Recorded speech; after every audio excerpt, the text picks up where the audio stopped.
This is the Five Starr Podcast.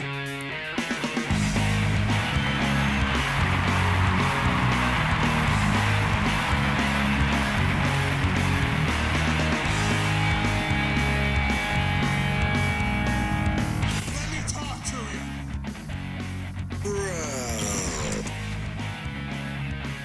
Hi. What do you guys want to talk about? This is such good shit.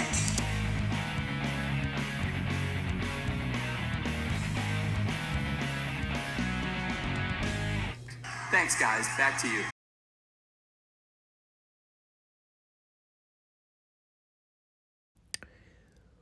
Well, the Fantastics have arrived. And their debut for Crockett Promotions was quite literally fantastic. You never would have guessed it based on the crowd energy in the room. And we'll talk about that when we review the match. Good God. Talk about the definition of hearing mice pissing in the rafters. But it gave us just a sneak preview of what was to come before the Clash in about a week. Just a little taste to whet our appetite. For those that never saw the Fantastics and the Midnights go at it. I mean, we're already discussing their work in Dallas at the moment. I mean, those matches were always great. And now we take a look into the future about 3 years later. See if that chemistry still existed.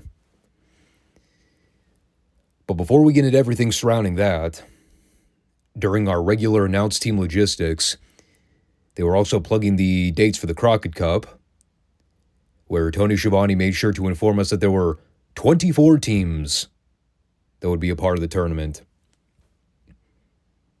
Because Kevin Sullivan royally fucked up that 1 week where he said there would only be 10. Needed to make sure he clarified that. It also yet again put into perspective here this three-person commentary booth with Schiavone, JR, and David Crockett. You know, as much as I've enjoyed David's company, he really is at this point very fruitless in his role. Like, at least once upon a time, having him there with Tony, at least you can maybe argue he added value as a mark color commentator. You know, because JR is actually a very effective color guy who genuinely knows what he's talking about the majority of the time. And now David Crockett is just kind of a dude standing there with a microphone. He's got to go. It's time. I've enjoyed David Crockett on this show for the better part of the last 3 years. But he is now officially a waste of space at the interview podium. So we kick things off with Rick Steiner and Mike Rotunda versus Keith Steinborn and Ryan Wagner. They are still recognizing Rick as the Florida Heavyweight Champion, despite the fact that I do not believe we have seen him with that belt on television since the day Rotunda just sort of artificially passed it off to him. He's just like, here, you're the champion now. You'll also recall from the other week, there was a Rick Steiner match where the finish involved him playing with a man's penis while putting him in a stretch hold. We did not have anything quite as ill-mannered this week. Although there was a spot where Steiner and Rotunda did a double-team stun gun into the ropes, where Steiner basically fell backwards with Wagner, and Wagner nearly broke his neck being whiplashed off the ropes. That was rather disturbing. Somehow Keith Steinborn gets fatter and more outlaw the more I see of him. Maybe it was just because he wrestled two extremely fit guys this week. He looked physically grotesque here. It was funny watching Steiner and Rotunda take turns beating up Steinborn, trying to one-up the other's offense. And the finish was Steiner dumping Steinborn on the back of his head with a German, subsequently pinning him with the same stretch that he used to win last week. But this time, instead of grabbing the guy's cock, Steiner proceeded to stick his finger down Steinborn's throat. Equally gross, but less visually off-putting. And that took us to a ringside interview with all three men, where David Crockett opened his line of questioning with the following statement: "Your men are sick." And he emphasized the word sick so intently, I actually think he meant it. David was not playing around here. He was beyond disgusted with Kevin Sullivan in the Varsity Club.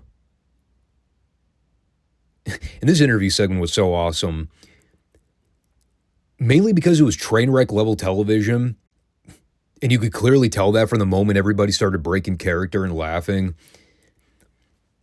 Sullivan's out there droning on about the Crockett Cup. You know, he's trying to get a point across that the first night is more important than the second night, because you have to get past all the prelim matches before you can even talk about the semifinals and the finals. And, I mean, he's just sort of rambling about nothing. And while he's trying to get this material out, Rick and Mike are standing off to the side, shoving each other, because Rick is pissed off that Mike is standing in his shot. So he tells him to go stand on the other side of Sullivan. And the whole time these guys are arguing back and forth, you look at the expression on David and Kevin's face. They're trying so hard not to laugh. David in particular. Finally, Sullivan just quietly goes, "Here, why don't you stand over on this side?" As he directs Rotunda to move over to the right of him. And then he just keeps talking. And Steiner continues to laugh like a fucking 12-year-old toady. I was in tears watching this. Mainly for the reactions of David and Kevin when they're desperately trying to keep a straight face during the interplay. It's not even like Kevin Sullivan's promo was gripping before he got cut off. Like, I was bored to tears listening to him talk about random shit for hours. But then Steiner and Rotunda made it awesome with their high school back and forth banter. I love this dynamic where these guys are constantly trying to outdo the other. Even things as simple as being in the right frame for an interview segment. It's so wacky. Yet somehow it works. So when we come back, we go to Norfolk, Virginia for the Midnight's Fantastics clip. And they set this up beforehand with Jim saying that he knows the history between these two teams very well, noting that they're not strangers when it comes to standing across the ring from the other. But this match in Norfolk was special because it was the performance that Crockett fans never saw coming. So as we pitch to the tape, we're about 25 minutes into this grueling tag title bout, and the Fantastics are just about spent. Bobby and Stan are working them over, going for pin attempt after pin attempt, but the Fantastics keep kicking out and fighting back.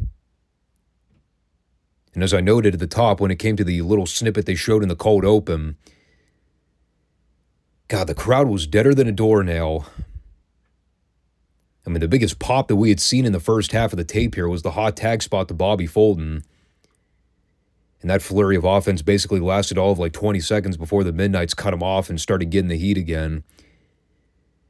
But, I mean, the idea behind this was pretty obvious. You know, the Fantastics were going to get their asses kicked the whole time, but find a way to valiantly fight through the beating and survive. Fine idea in theory. But again, the fans are practically sitting on their hands for almost the entire match. And I honestly don't know if that was a result of the crowd attendance being extremely low. Maybe the Mid-Atlantic fans didn't really know the Fantastics the same way they resonated in places like Dallas or even the Midsouth area. But I noticed it here, like the crowd energy was just not as high as a lot of those Midnight's Fantastics matches back from like 84 and 85. Not even close. And the match was still phenomenal. But the crowd heat just wasn't there. I mean, at one point, you could tell they were literally sweetening the crowd response with all the canned reactions. Didn't even sound remotely authentic. I mean, they still reacted to stuff. And they did zoom the camera out to show what appeared to be a pretty packed house. At least from the hard cam perspective. But, yeah, Midnights versus Fantastics in Dallas from spring of '85. This was not. But the action was a lot of fun. Again, it's literally the Midnights just taking the bulk of the match. So, I mean, if you're a smart fan, you immediately knew what the finish was going to be. And it all leads to the deal at the end where Rogers gets the hot tag from Fulton. There's a brief little four-way where Eaton illegally dumps Rogers out to the floor behind the ref's back. And while the Midnights are about to set up Fulton for the rocket launcher, in comes Rogers, pulls Fulton out of the way so they can set up Beautiful Bobby in the same position. And then the Fantastics hit the rocket launcher and get the upset 3 count. Now, of course, it's non-title, so the belts didn't change hands here. And the crowd did pop for the finish. I mean, JR was practically coming in his pants from the moment the Fantastics hit the Midnights with their finish. It was a good old classic JR excitement that we all came to know and love about 10 years later during the height of the Monday Night Wars. And all of this set up the Fantastics promo at the studio afterwards. The most white meat of white meat babyface promos, if you've ever heard it. Every cut and paste good guy dialogue you could conceive of.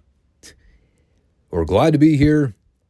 Glad to have the support of these great people and beautiful women. Glad to be smiling and performing for all the wonderful people around the world watching. It's like so generically white meat it hurts. But of course the gist of the dialogue was Fulton and Rogers staking their claim for a U.S. tag title shot. Seeing as how they beat the Midnights fair and square, it's only fitting that they get a title shot out of it. Oh, and they're happy to be here.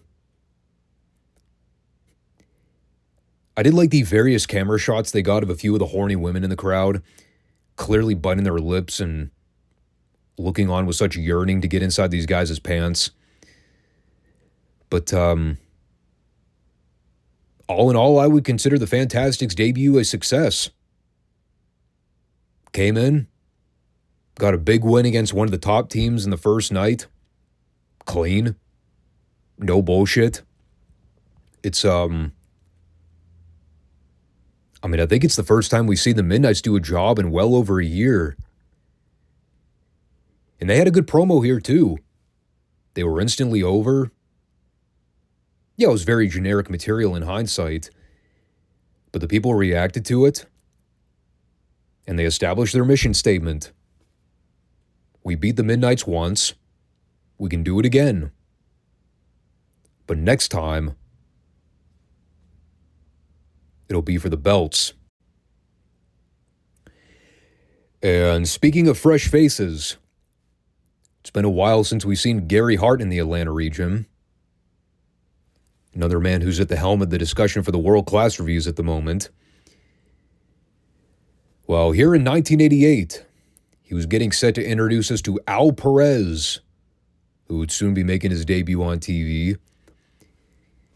The Latin heartthrob. It's definitely been a while since I've talked about an Al Perez match, much less seen one. I'm hesitant to prejudge, simply because, well, I remember him being around during this point. I just don't really remember a whole lot of what he was involved with. I know his run in WCW was pretty short-lived. I mean, what was he, like in and out in under a year, basically? I think by mid to late 89, he was basically gone from the company.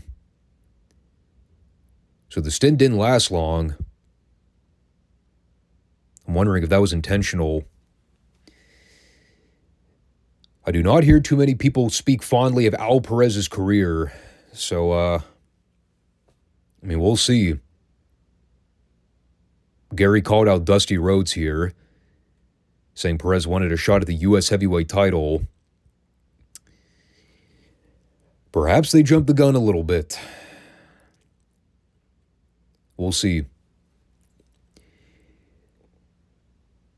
And then we had Shane Douglas versus a name I am not making up here. Big Bear Collie. And this Big Bear Collie fella, he was very big. Bear-like in stature, I guess. And the name Collie sounds very familiar. Wasn't there a regular job guy on the show with the last name Collie? Wondering if it's the same guy. Oh, still, Douglas had no problem making short work of him. There was a very awkward moment here where Douglas went to try to give Collie an arm drag into a pin by grapevining the shoulder. And this Collie fella came down right on top of Shane's hip. That looked like it sucked. I have no idea how he didn't dislocate anything. But Douglas stayed on him. He eventually went over with a belly-to-belly. Somehow the ring did not implode on the landing. But it looked sweet in slow motion. And then we went back to the interview station for a Dusty promo, where he informed us that he heard Gary Hart's challenge. And while Al Perez is a great regional talent, this is the big leagues, brother. So if Al wants to step into the lion's den, he better come in with all he's got. He also talked about the Crockett Cup, noting that last year, he and Nikita were on top of the world. Dusty had so much money flying out of his pockets, and he says he spent it on limousines, food, women, and milk.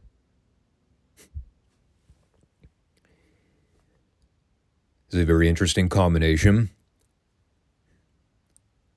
The four most essential things in a man's life: luxury cars, food, women, and milk. The American way of life. And, well, then he said that he and Nikita were going to win the Crockett Cup again this year. Something tells me they did not think this far in advance. Because I could have sworn the Superpowers didn't compete in the 1988 Crockett Cup. Maybe I'm misremembering things. I don't even remember Nikita coming back until shortly before the Bash tour later on. 1988 was a really weird time for Nikita's run. He was sort of in and out all throughout the year. Kind of like how Sting was in and out for his match with Joe Cruz. Tony Schiavone pretty much summed it up perfectly after Sting hit the Stinger Splash in the corner. Cruz was left for dead. Indeed he was. He beat him with a Scorpion in very convincing fashion. Then we went to a ringside interview with Sting and David Crockett. More so to take an in-depth look at the recent angle that went down on one of the Sunday syndicated programmings. The match is Ric Flair versus Ricky Santana. And that no good scum Ric Flair, having to use the ropes for leverage to secure a pinfall while holding Santana in the figure four. But Tommy Young never saw it. So as the Stinger runs down to try to get the officials' attention, here come Tully and JJ to jump Sting from behind. And of course, Sting's fighting back and handing these guys his asses to him. And Flair's taking all his usual bumps for Sting like we've seen time and time again. And right as Sting goes to trap Flair in the Scorpion, Tully runs in to break the hold up. And they're able to restrain Sting long enough so Flair could use one of JJ's dress shoes to open him up at the forehead. It was more like a pap smear. It was probably the first time Sting legitimately did a blade job. So he was a little hesitant to get color there. But that was a good heat angle. The only thing that didn't make sense here, and maybe I just misheard or misinterpreted the events they were advertising, because the thing with Sting and Flair is that all throughout the month of March, they were basically doing these marathon matches across the country to eventually set up the Greensboro match on the 27th. Yet somehow during this promo, Sting was mentioning something about a cage match with Flair. And right as they're wrapping up, David Crockett did the final plug for the Clash in a week. But the Flair-Sting match at the Clash wasn't a cage match. So I was really confused here. What live event were they advertising? It's like Sting and David were talking entirely past each other. You know, while David's trying to promote Greensboro, Sting's out there trying to promote some house show match at another venue. He even at one point said here, millions of people are going to be watching.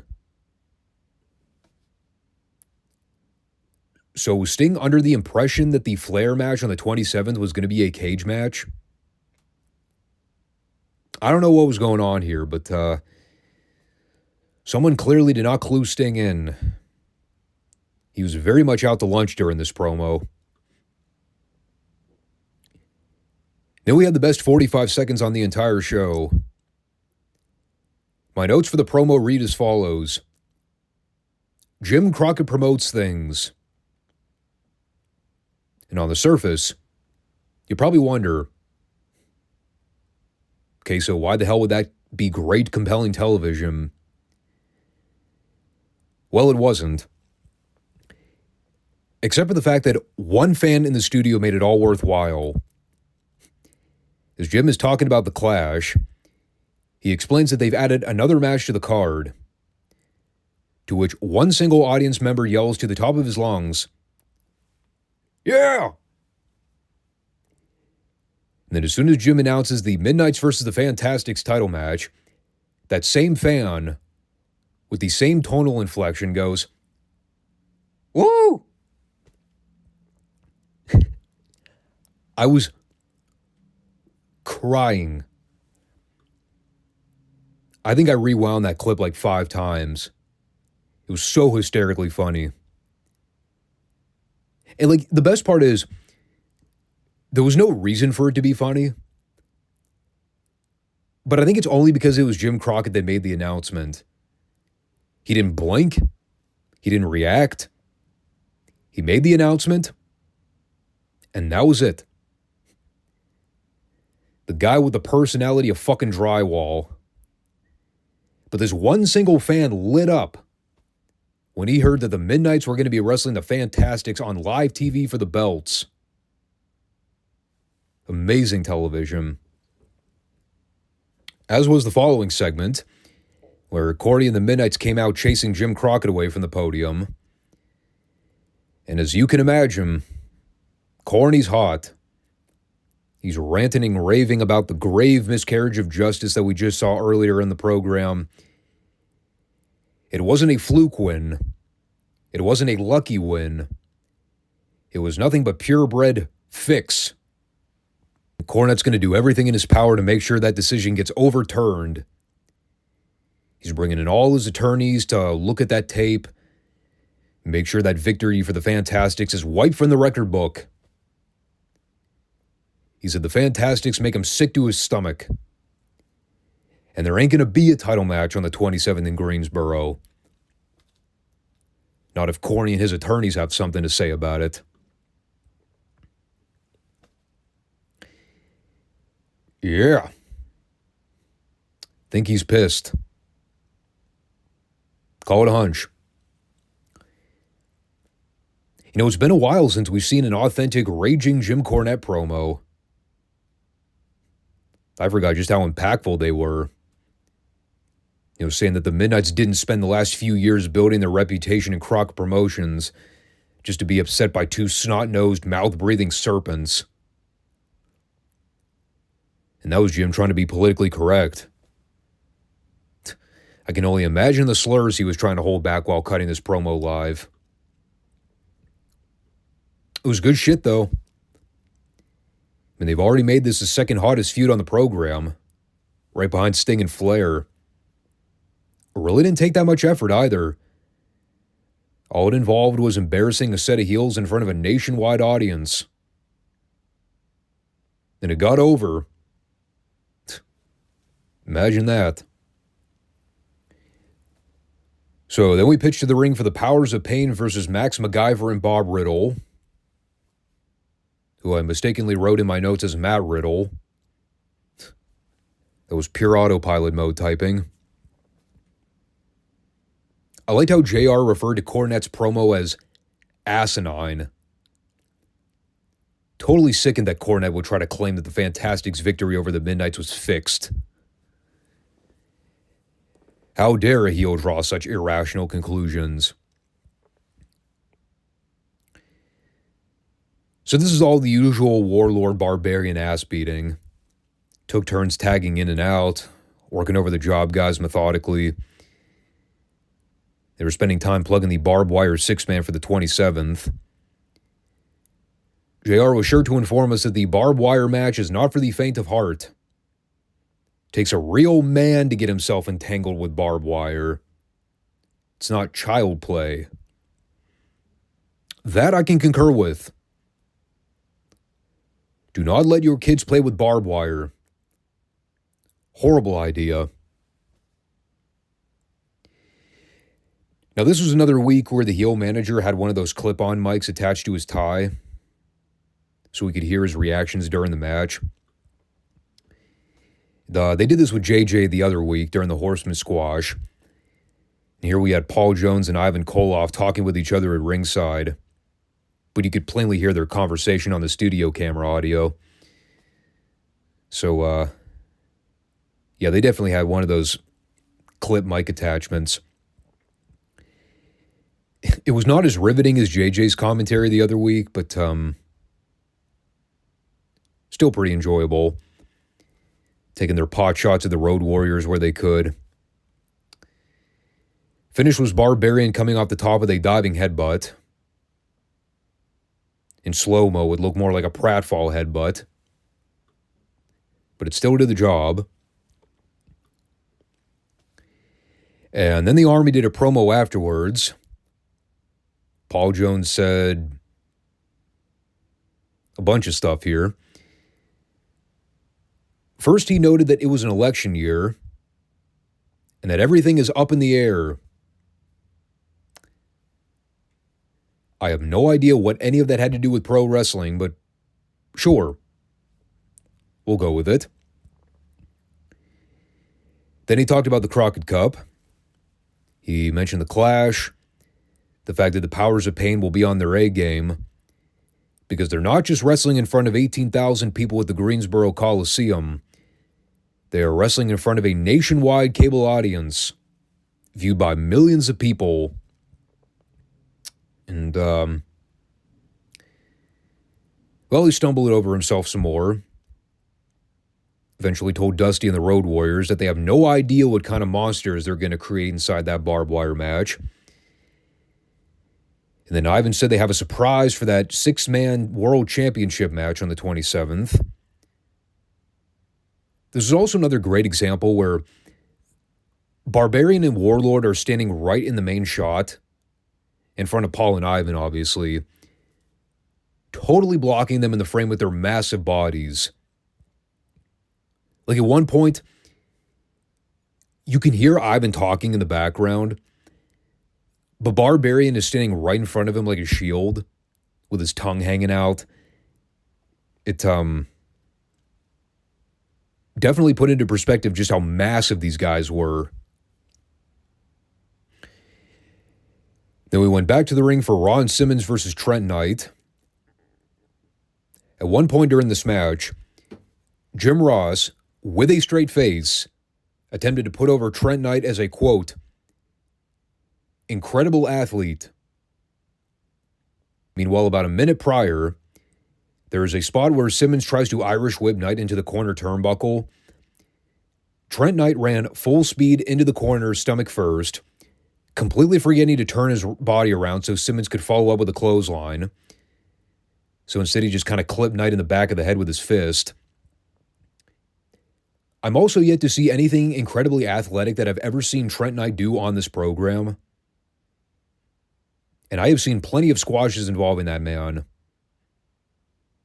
The discount Magnum TA, if he lost all of his muscle mass. That's what I've been calling him. Anyway, Simmons beat him up for a while and eventually went over with a spine buster. I have nothing else to add. At which point, we went back to the podium for a JJ Ric Flair interview. This is awesome.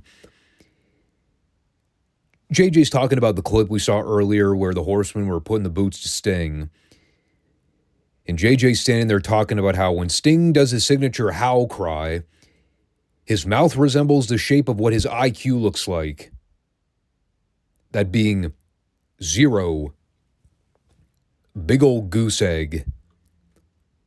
Meanwhile, the moment he delivers that line, Ric Flair just casually starts forming a massive grin. It was almost like a slow-motion screen cap. He was so proud of JJ referring to Sting as a low IQ functioning human being. But the fun time was over because Ric Flair flipped on the serious switch here. And he did arguably one of the best Clash of Champions promo plugs I've ever heard. Hard selling the fuck out of that Sting Flair title match. He tells Sting that he wants him to remember the night they opened up his head. Because Flair remembers it clear as day. And on the 27th in Greensboro, it'll be the night where Sting realizes that he's stepping into the ring with the man. And of course, Flair did all of his usual paint-by-numbers phrases. But he definitely dialed up the gravity of this one. You know when the shades come off, Flair means business. But like I said, this was definitely the best pitch for the Clash I've seen yet. Flair wasn't talking about Space Mountain or joking about limousines and parties.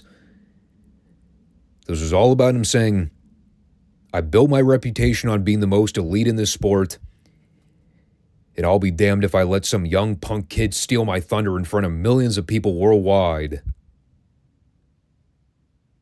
It was good. Really good. First Ric Flair promo we've heard in a while where he didn't sound completely off of his rocker. No, he actually sounded like a sane human being for once in his life. And then we came back to see the Road Warriors smash El Negro and Steve Atkinson. Atkinson was killed with a Doomsday in very short order. I don't believe Negro ever tagged in one time. And judging how pissed off the Road Warriors have been for the last few weeks, that guy got off easy. He was the smartest worker in the business at this point in 1988. Stay away from Hawk and Animal. They're quite angry. And equally so, they're also still wacky. As soon as we got to the next promo with the LOD, and Hawk began his statement by saying, "Let me recite a few lines of poetry," I said, "Oh boy. This is going to be a rough one." And, yes, I did write down a few of his lines here, figuring I'd take you along the torturous ride with me since we're on this gravy train together, he said, well, first and foremost, let me caveat this with me saying, I tried my best. This was my best effort at reciting whatever in the fuck Hawk was trying to emote here. When we get done with the powers of pain, they'll look like subhuman buckets sickened head carry-on, crunchy covered bones of monkey zits, and indescribable bunches of imitation horse puckies.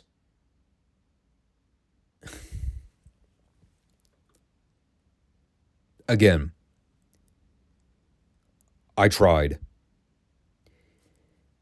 I believe this was a concerted effort at using the English language to its fullest extent. On the other hand, I can never tell what Hawk is thinking when words come out of his mouth. It surely sounded like something Hawk would say. I don't know what horse puckies are. Nor do I understand what the phrase subhuman buckets of sickened head carry-on means.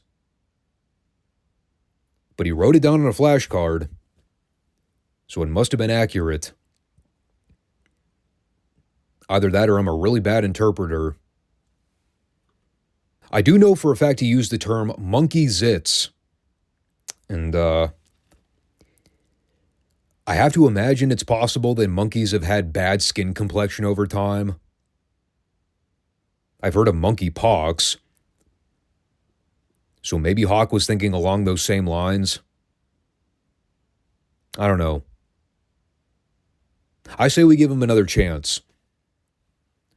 Let's see if we get more poetry class with Road Warrior Hawk on the Superstation. Maybe it'll grow on me. Like monkey zits. So then Lex Luger squashed Andrew Bellamy in short order. Here's everything I wrote. Stop me if you've heard this before when it comes to my reviews of Lex Luger matches. He does some power moves, flexes for the camera, eventually goes over with the torture rack.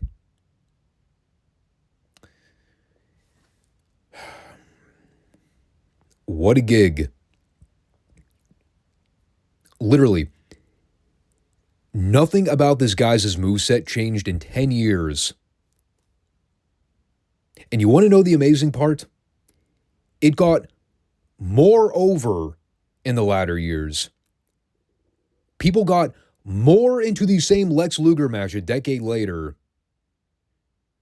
Unreal. It was all about the rack, dude. People love the rack. They sure didn't love his promos. I can tell you that much. So he and Barry are at the booth, talking about the Clash. They're plugging their World Tag title match with Tully and Arn. That announcement was also made earlier on the program. I failed to mention that a bit ago. But, well, this is kind of funny. Luger's talking about the job guy he just wrestled, basically undercutting him by saying he gave it his best shot, but he stepped into the ring with the total package, and he lost. Because he's a geek. Just like everybody else that steps into the ring with me. I'm like, you're still a babyface, correct? Just want to clarify that. Yet he's trying to give the guy credit by saying he did not have to use foreign objects or bump the ref to gain the upper hand. And he actually used the term bump the ref, just to make sure we all knew this shit was fake.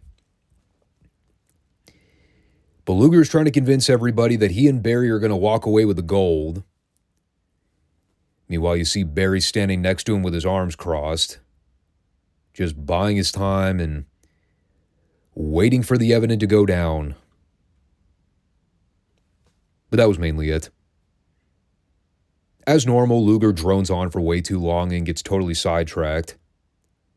I just kind of gave up trying to write stuff down after a while.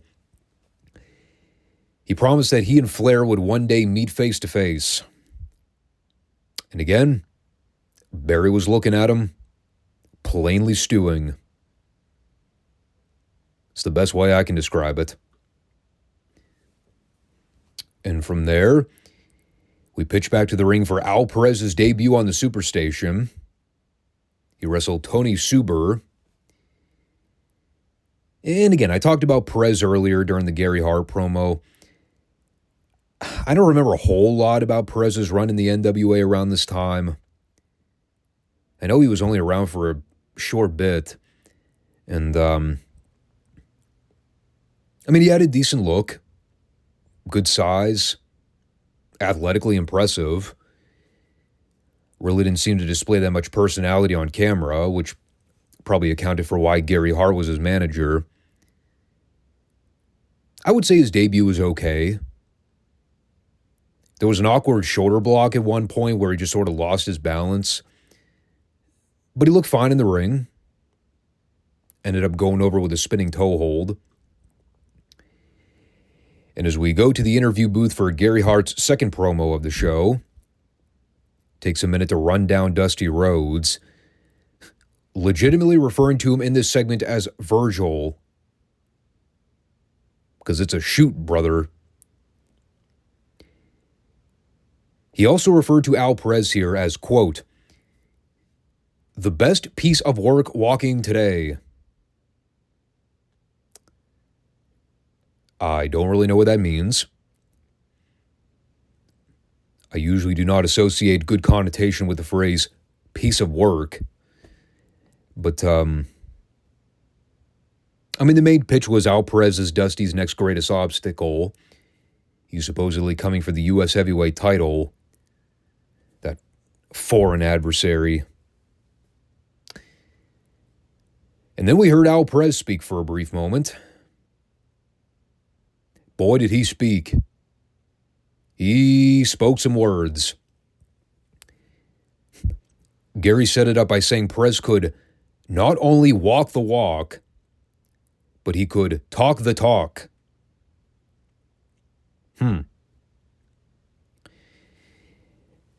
Well, if this was Al's best attempts at talking, he probably should have just stayed a mute. It is confirmed on night one of his Crockett run. Al Perez. Good solid worker. Not a good promo. And as we wait to see more of the developing Gary Hart-Al Perez connection on TV, we then go back to the ring for a wrestling education from Professor Eaton and Professor Condrey. They took on Alan Martin and Mike Jackson. Corny said this would be a lesson where the Midnights would show the Fantastics how to properly wrestle. So we were in for a fun time. I knew this was going to be special the moment we could tell Mr. Cornette had a clip on Mike for this match. Getting to hear that stellar commentary at ringside. So Bobby and Mike are in there doing their regular sequence of spots early on. Those guys always had good chemistry together, which is probably why the Midnights always wanted to work with them on television. And at the point Mike Jackson gets slingshot dumped over the top rope to the floor behind Teddy's back, Cornette proceeds to pick Mike Jackson up and give him a body slam on the concrete floor. And of course, he had to make sure he flexed for the camera to show his buggy-whipped arms in plain view of everybody. It is one of the few times I think I've seen Corny actually give somebody a body slam. Mike Jackson's a trooper for taking it. Corny also had some banter with Jim Ross where he's ranting and raving about how the Midnights did not lose to the Fantastics. To which JR deadpan goes, but they did lose. And Corny basically had no comeback. So all he could do was go, we didn't lose. Well, I mean, we did lose, but, well, you know what I mean.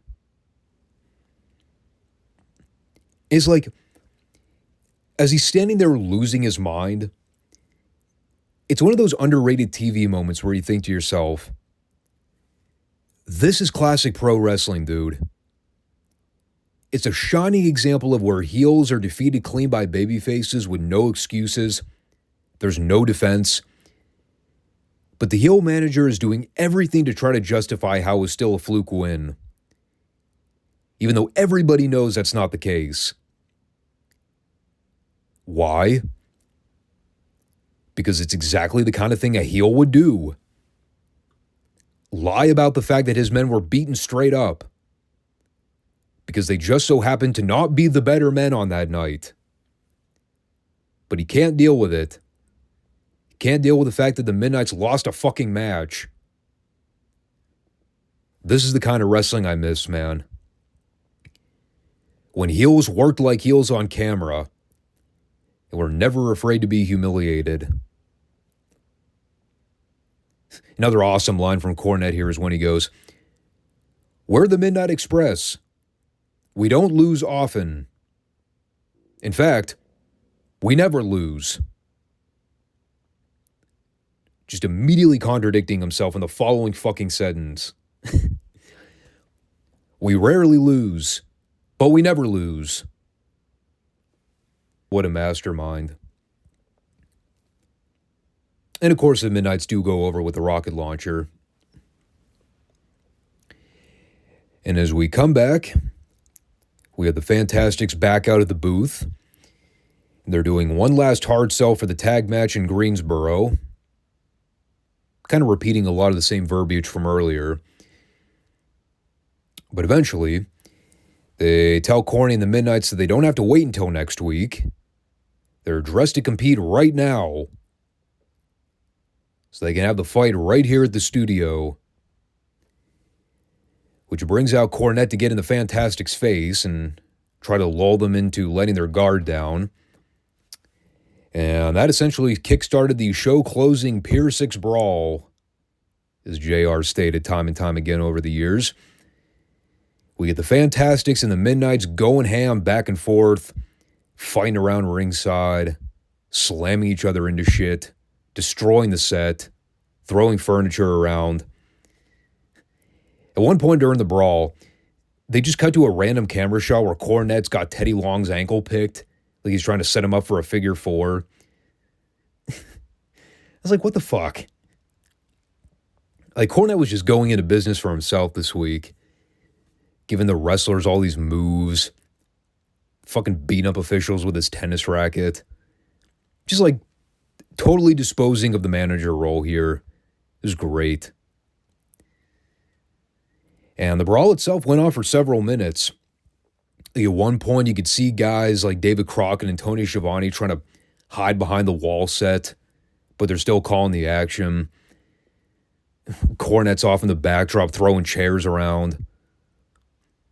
I'm surprised nobody got an eye taken out during this. But it was a fun little street fight to go out on.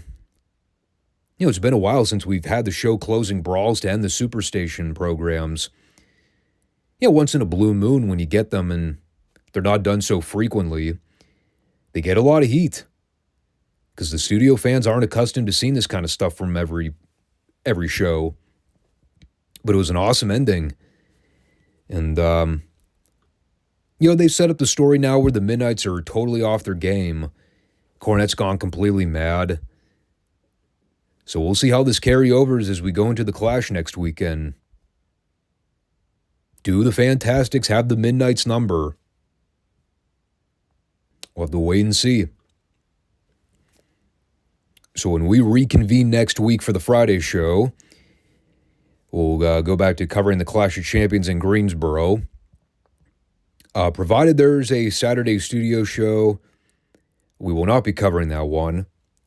The Clash review is going to take the place of the Saturday syndicated review next week. But I'm looking forward to talking about it again. You know, the first Clash is always kind of renowned as the moment that Crockett Promotions really tried to turn the ship around in '88. We all know business wasn't really all that good to begin with. But, yeah, just kind of rejuvenating the wrestling scene a little bit and try to get people talking. And I haven't seen the show in a very long time. So we'll be doing a thorough deep dive into that card and see how it holds up in 2024.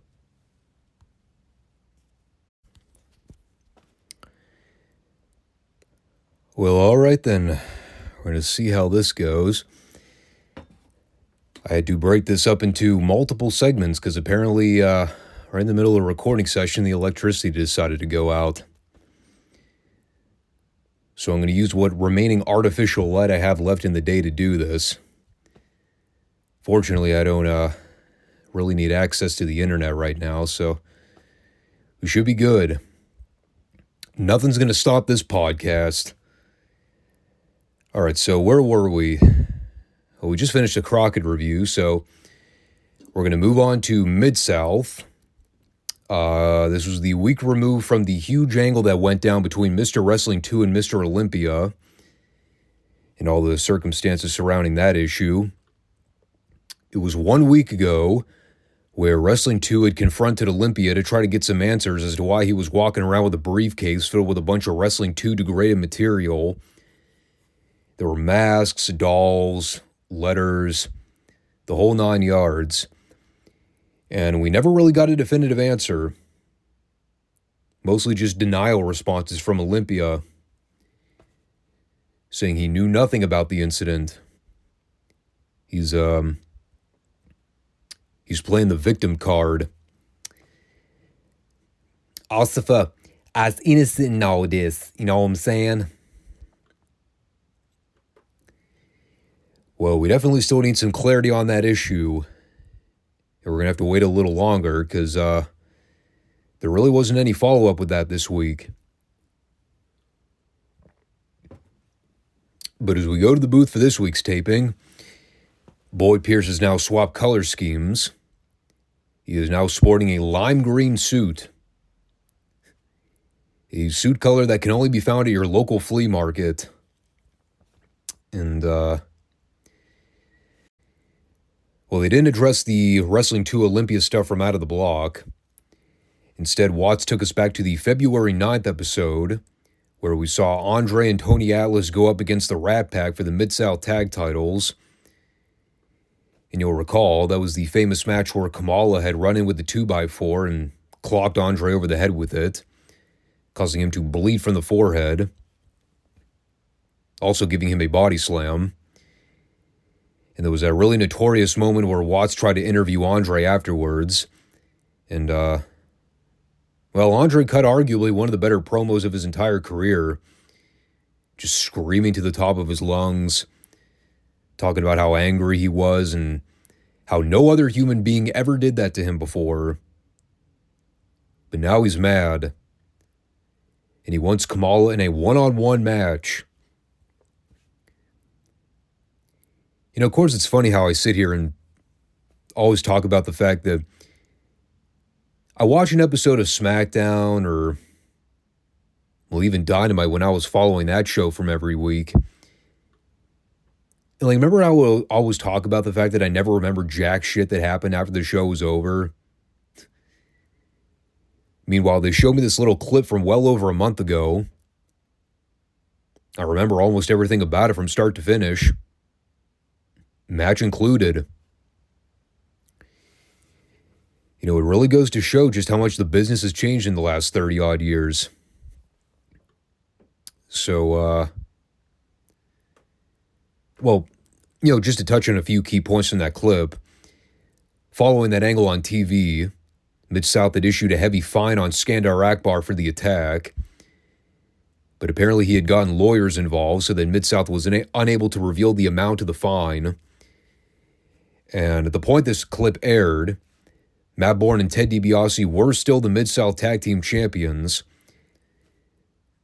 However, the belts had recently changed hands over to Mr. Wrestling 2 and Tiger Conway Jr., so we were scheduled to hear after the commercial break and get an idea of how the belt switched over. And it actually happened at the Houston Coliseum. just within the last week. So we go to the interview desk where Bill Watts is interviewing Wrestling 2 and Tiger Conway. They both got a chance to reflect on the title victory.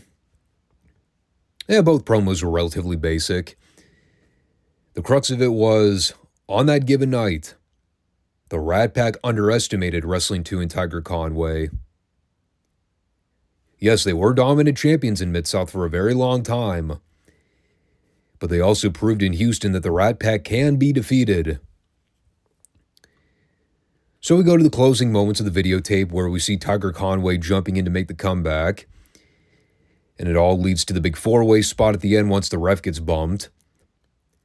But the story here was really simple. DiBiase and Bourne kept trying to interfere and upset the challengers, but they had an answer for just about everything. And as Conway hit Bourne with the Hurricane Rana victory roll, Wrestling 2 gives DiBiase a knee lift to stop him from breaking up the pin attempt. And we get a clean victory. The belts change hands. Crowd is literally throwing babies in the air over it. And it was so perfect when we pitched back to the booth. Because they basically set up the next story arc in the timeline where Wrestling 2 is talking about how he and Conway are open to any and all challengers. And as Watts puts them over as the tag team to beat, he also indicates that those guys are going to have a huge open target on their back. Now, they never mention Mr. Olympia by name here, but it is important to remember that this story is still hovering in the backdrop. So I'm interested to see how they tie up loose ends here. I also enjoyed Wrestling 2's line at the very end where he looked at Watts and goes, "The Rat Pack's crumbling, Bill." Then all three of them have a good cathartic laugh at their expense. That was awesome. So, yes indeed, new Mid-South Tag Team Champions. Clean as a sheet. No excuses. No bullshit. It was good stuff. Now, the Wrestling 2 Tiger Conway pairing was nowhere near the same level as the Wrestling 2 Magnum TA pairing about a year or so later. But I always kind of like this format of having a young pupil paired with a ring veteran as a tag team. Kind of think that's something gravely missing from today's product. Especially with all the directions you could take a tag team like that later on if you decided you want to break them up and have them feud. It's basically what they did with Magnum and Wrestling 2 about a year later on. So at this point, we had our first match back at the Irish McNeil Boys Club. And poor Marty Lundy. He got served up to Kamala this week. Never stood a chance. Didn't get a lick of offense, and Kamala killed him and beat him with a running splash in about 90 seconds. And that all set up the post-match where Watts re-aired the clip of Andre grabbing him by the lapel during their little interview and basically demanding that Kamala gets back in the ring with him to fight. And even Watts pointed out here that, the French accent was very thick, so it was hard to capture every word, but the intent was clear as day. He said that Grizzly Smith is working on getting a contract together so we can have that match officially booked. So we will stay posted for the Kamala Andre program. And from there, we come back for Matt Bourne versus the Junkyard Dog. But before the bell rang, got another altercation between Dog and Kendo Nagasaki, a.k.a. the Black Ninja. Another standoff session, if you will. And, well, if you recall the first time this happened, Dog, I believe, got confronted after he had already disposed of the chain. So he was basically fighting an armed man without a weapon of his own. This time, it's utterly ridiculous. Nagasaki's got this fucking foot-long kendo stick. Meanwhile, Dog's carrying around this 10-foot steel chain. And yet, I'm supposed to believe that this is a fair fight. Even though Dog clearly had the upper hand in this scenario. Meanwhile, Dog has to stand there letting Kendo do his ritual dealia bob. And I'm just like, dude, just start whipping the shit out of him. You will win this battle. I promise. So naturally, the face-off doesn't go anywhere. Kendo leaves again. I also love the visual of Matt Bourne just casually standing on the ring apron, waiting patiently. Just kind of cheerleading on the Black Ninja. That was funny. But, they eventually start the match. And it actually ended up being a lot more competitive than I thought it would. Like, normally dog squashes involve him just barreling over guys with a thumper in about 90 seconds. That was not the case here. Bourne actually got a little bit of heat on the Dog. Cut him off with a stiff left jab at one point. And as he's working the Dog over, they end up building to a finish where Dog surprises Bourne off the ropes and hits him with a Russian leg sweep. And that was how he got the pin. That was also mildly amusing. Dog won via leg sweep takeover. I don't recall the Dog ever hitting a move like that. But he did one here. And it got the job done. It generally wasn't anything to write home about. But it was definitely different from what we were accustomed to seeing with JYD matches. At least we knew he was facing off with a guy with a little bit of credibility. So it wasn't a one-sided beatdown. And that actually somewhat tied in with the next TV match. The Black Ninja cameo carried over here. With Reeser Bowden delivering the fucking quote of the century. Introducing them as a very impressive Oriental team. It's the Black Ninja and the Golden Dragon taking on Tim Horner and Art Cruz. I just love how nonchalant he was about it. A very impressive Oriental team. Despite the fact that we've never seen the Golden Dragon on the show before. And we've never seen him team up with Kendo Nagasaki. Yet somehow Reeser was able to confirm that these guys were an impressive team. Like he'd been studying their film. He was scouting their work at the dojo. This man was legendary.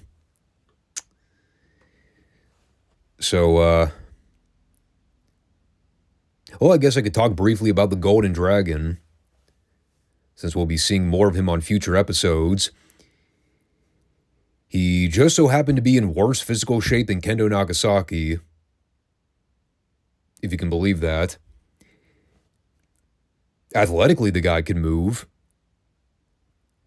He just looked like a giant bag of pudding with arms and legs. There was also nothing golden about his attire, so I have no idea how the name fit the gimmick or the look. But he and Kendo took turns doing a bunch of mixed martial arts offense. We've now reached the point in Nagasaki's matches where he's now feeding and selling for the job guys. So already you can kind of tell they pretty much were ready to wrap up this experiment. I did like the random point in the match where the Dragon did a back handspring out of the corner, but the camera completely missed a shot. And it all led to the deal where Golden Dragon gave Cruz a back body drop. Then he tagged in the Black Ninja so he could put Cruz away with a thrust kick. It was kind of a weird match in the sense that I think it was supposed to be a Black Ninja showcase, but because of how competitive it was, I'm not really sure if it accomplished the goal of making him look like an ass-kicking machine. Meanwhile, this is allegedly setting up JYD versus the Golden Dragon for next week. I mean, where evidently Dog's going to go over. So, they brought this guy in to win one TV match just so they can feed him to the Dog the following week. Great. I mean, unless they do some kind of DQ finish where the Black Ninja interferes. But we'll see. It was a fine match for what it was. It was just very odd to see the Japanese guys feed for the two jobbers as much as they did. I expected a clean sweep. 2 minutes, in and out. Heels go over pretty decisively. Instead, it was actually somewhat competitive. Then we came back for an interesting little match. They flew in Wild Bill Irwin from Dallas to wrestle Joe Stark. As we know from our world-class reviews, he was sort of in and out of the territory throughout most of 82 and 83. So here's more of that cross-promotional work we would see from the boys during this time. I mean, even Watts pointed out that he's wrestled all across the country, but how he basically got his start in the Mid-South area before breaking out and becoming a pretty big star by his own right. And again, kind of going back to what I talked about in the previous tag match, it wasn't a one-sided squash. Irwin actually gave Stark a bit of shine here. Stark had a couple flashes of offense, had Irwin in a couple pinning predicaments at various points. Now Irwin wound up going over with a backbreaker, but he didn't totally smash over Stark here. It's actually something we really don't consider with the recurring job guys in Mid-South, but I like how they occasionally draw attention to this. The green guys that come up through the territory, they actually grow as we see them progress in the ring. Like when we first saw Joe Stark on TV, he really wasn't getting much in offensively. But over time, we've seen him have more moments where he gets to run wild and work over somebody. He doesn't win, obviously, but even the underneath guys in Mid-South have that tier status. You actually see the growth from week to week. It's not like Crockett where we see the same job guys month after month and they never get any better because they all fucking suck. Mid-South actually treats its underneath talent like true developmental talent. Kind of like what New Japan used to do when we would see guys coming up through the dojo. We'd actually see them grow in real time as they got more experience on the cards. I think the best example here in Mid-South would be a guy like Double A. Although this week, that probably wasn't the best example because he still got wrecked by Kamala. But that took us to the main event. Hacksaw Duggan and the Super Destroyer versus Mike Jackson and Randy Barber. Speaking of recurring underneath guys, now we obviously know Mike Jackson from the Crockett reviews, but he wasn't exclusive to the Mid-Atlantic area either.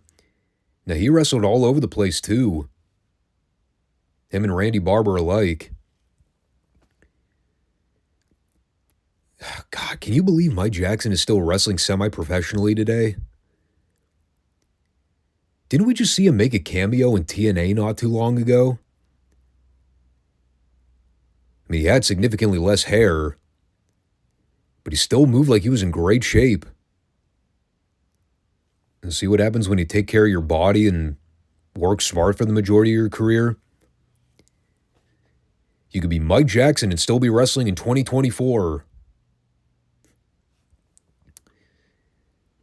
Now, this one didn't get a ton of time, but I actually like the way they laid it out. Jackson was a ring veteran even by this point. Hard to believe, I know. So we got a few minutes to shine here at the beginning. Out quick in the heels. And then once Barber tagged in, it was pretty much all over by the shouting.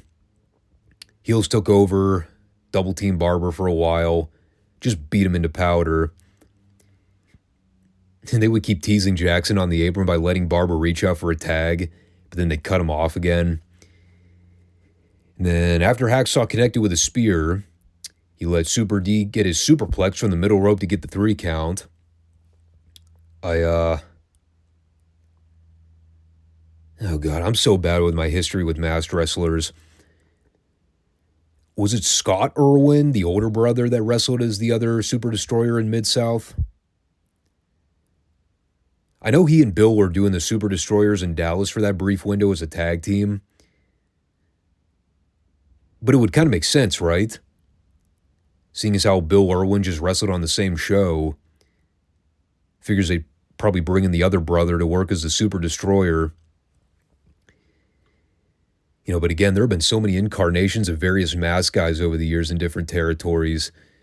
It's kind of hard to track who was where at a given time unless you really know your history. Which I don't, unfortunately. I'm good with some things, but I never purported to be a walking encyclopedia. But the match was fine. They're still holding on to that Hacksaw Duggan heel run. I think at this stage, we're just patiently waiting for the turn. I think all in all, I would say this is a little bit of a step down from the previous week's installment, but it doesn't mean it was bad by any stretch. The action was really good this week. Good story development, even though Mr. Olympia wasn't seen in any capacity here. They're definitely hyping the Andre Kamala showdown. JYD and Nagasaki still have their beef going on. The next big event they've been promoting is the New Orleans Superdome show. And of course, that's where they're going to crown a new North American champion. I think that was scheduled to happen a few days out from this taping. So I think by next week, they'll probably already have a new champion crowned. On the subject of new champions, well, we already talked about Mr. Wrestling 2 and Tiger Conway. Still have to wait and see what happens with those guys in the coming weeks. But there was a lot to take away from this one. Less heavy on the big angles this time, but still plenty to talk about. And now I leave you all in suspense as we move to World Class.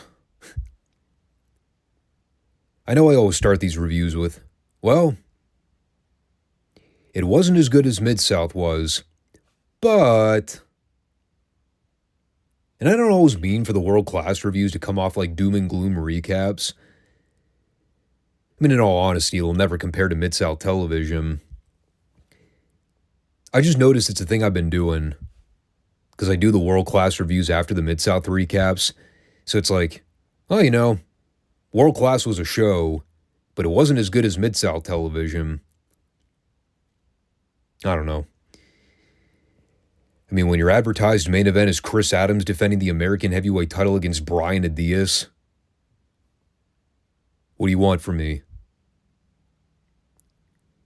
You want me to say it's breathtaking television? I'd be lying if I did. Wow! Holy shit, folks! Brian Adias is in the main event! How exciting! Said absolutely nobody in the history of wrestling fandom. But before we get to the meat of this week's program, let's quickly make note of the one-man gang squash with Larry Dwyer. My notes simply read, Gang originally wins with a splash, but then proceeds to beat up Dwyer with a chair. So David Manning disqualified him and reversed the decision. So the records will indeed show that the one-man gang lost a professional wrestling match to Larry Dwyer. That had to sting. And then here's the ironic part. Moving on from that one. They come back and they show a bunch of highlight reel clips from all the big men that have come through the Dallas territory in the last few years. Basically designed to showcase the dominance of all the monster-sized athletes. Meanwhile, in the previous squash, we literally just saw one of those big men get disqualified and lose. But hey, here's a highlight reel. I mean, the clip itself was kind of cool. Going way back in the time machine. Got to see Kamala going at it with two job guys. So this would have been a couple years ago. I mean, you could tell too because the video quality was significantly grainier.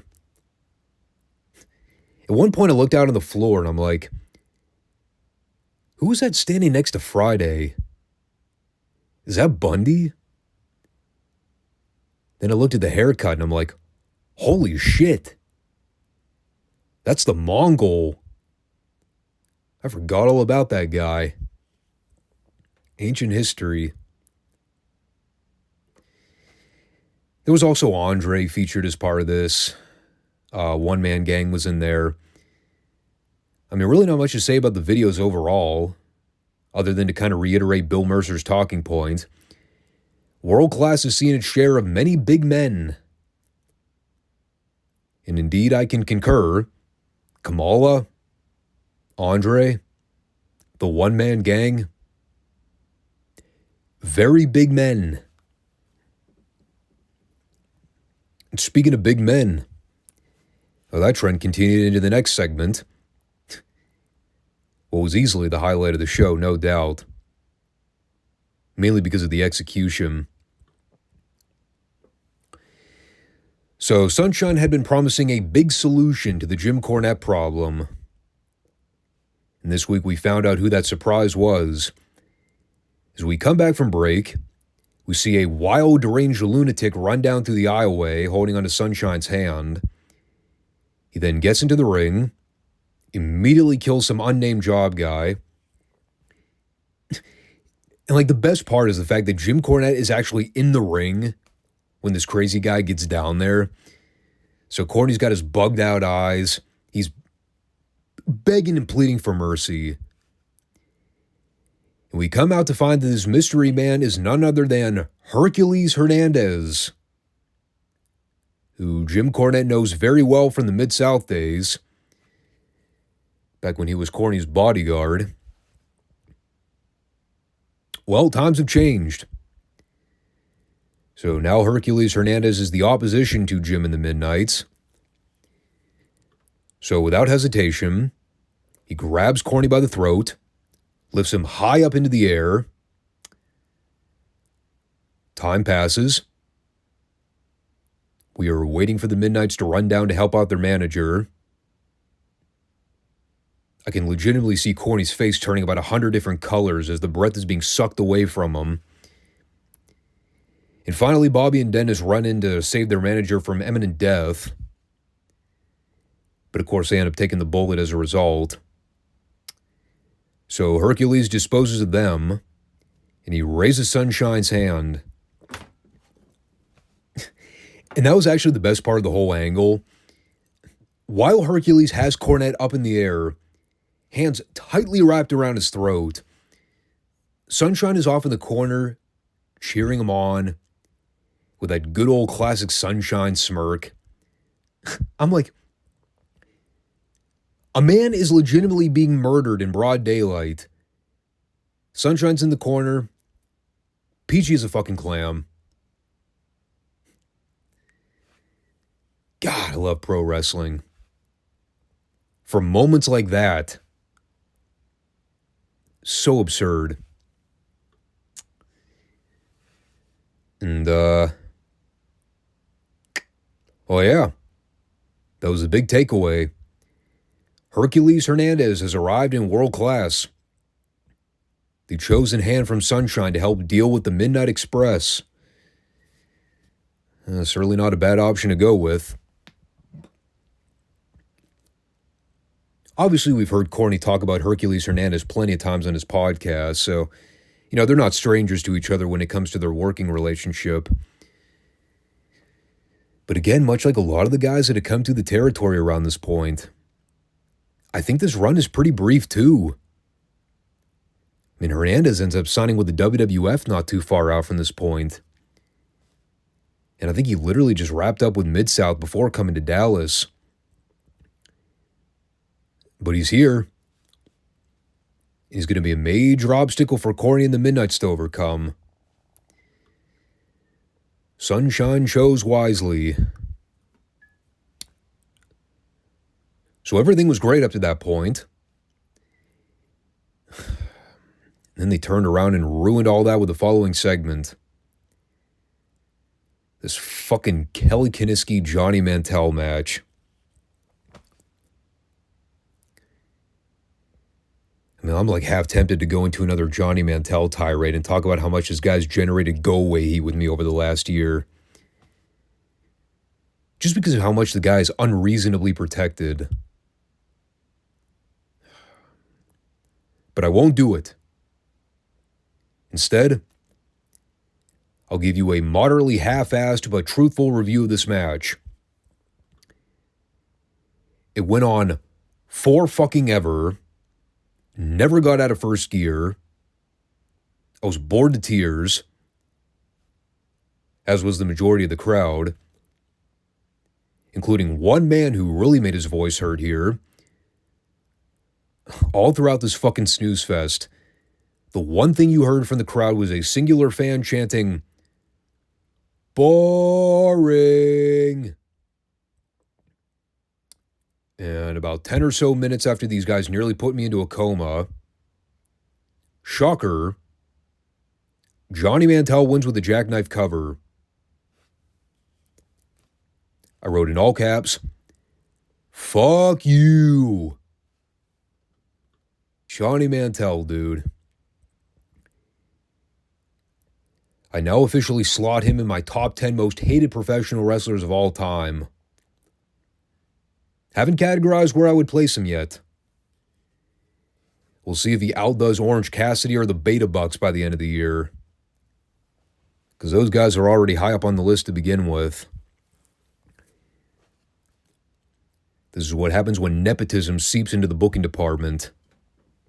You get Johnny fucking Mantel. But anyway, I gotta wrap this up here because I'm losing the light. This is getting progressively harder to see my computer monitor here. So let's talk about Chris Adams and Brian Adias. TV main event. Apparently these guys decided not to meet with each other beforehand to make sure they weren't wearing the same color schemes. Two brown-haired white guys, navy blue trunks, white boots. Could barely tell them apart. Now earlier, I alluded to the idea that this was not the most exciting match on paper. In hindsight, I was kind of harsh. It wasn't bad. You know, both guys wrestled very well. Adias was always a solid athlete.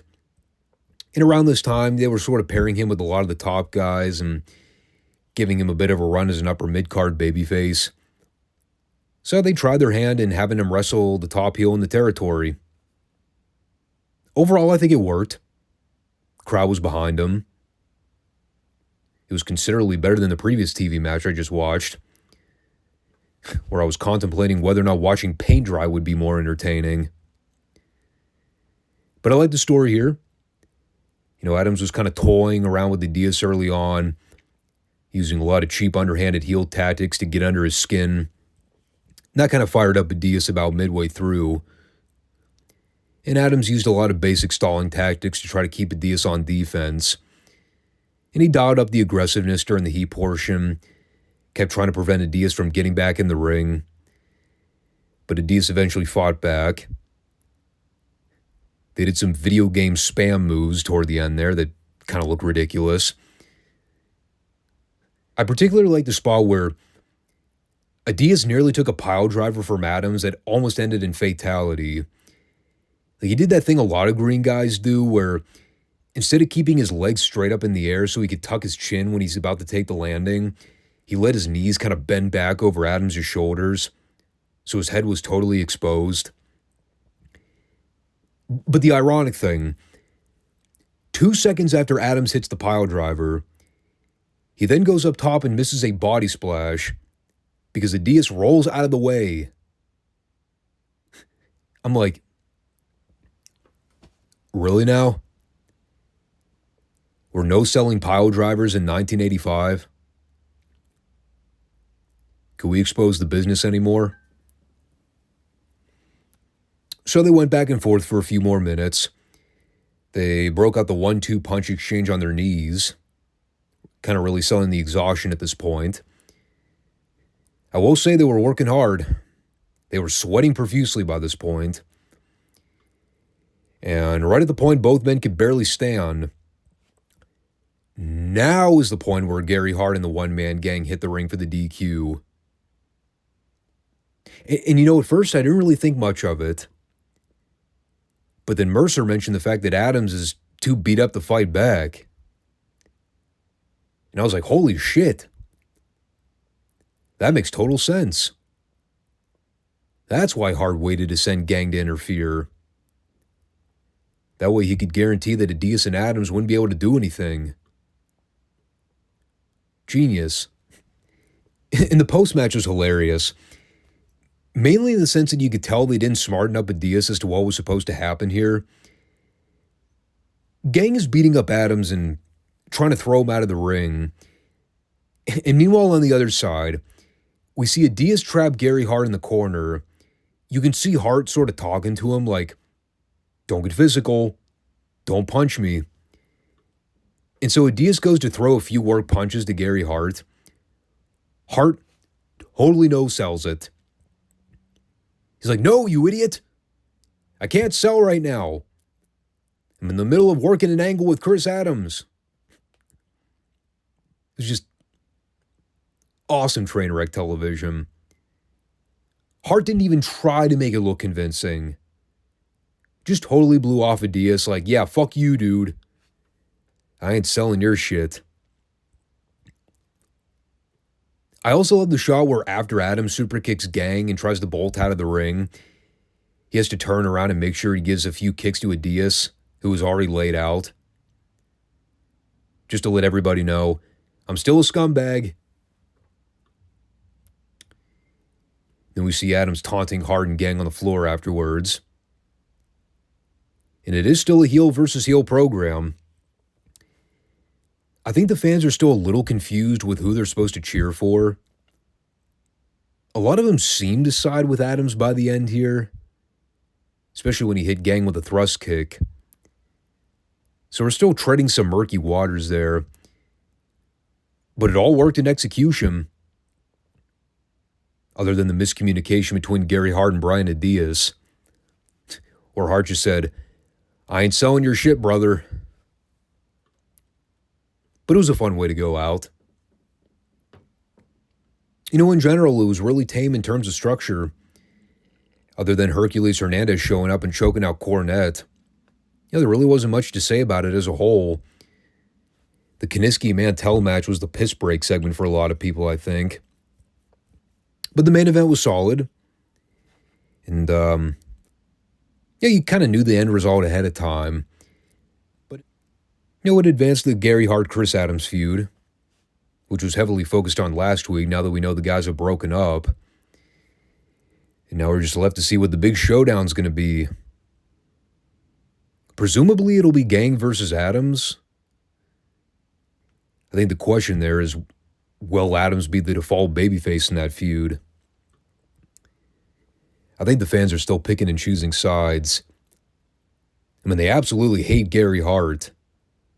A lot of bad blood there from the Dallas region. But Chris Adams isn't exactly a saint. And the fans haven't forgotten about him turning on the Von Erichs. So it's an interesting little dynamic they got going on at the moment. To be continued there. But that'll wrap up things for this Friday show. Train wreck level, but we made it work. So hopefully I get the power back on before the end of the night. Thank God for daylight savings. Because if I tried to do this about a month ago around this time, I would have absolutely no luck. Artificial light comes in handy. But thanks everybody for tuning in. Let's see. This Monday will be the regular show. Next weekend we'll have the Clash of Champions show that we'll be reviewing. And pretty soon, before you know it, we'll be dealing with WrestleMania weekend. It's coming down the pike. So stay tuned for all that. And I'll catch you guys soon. Take care. Peace out.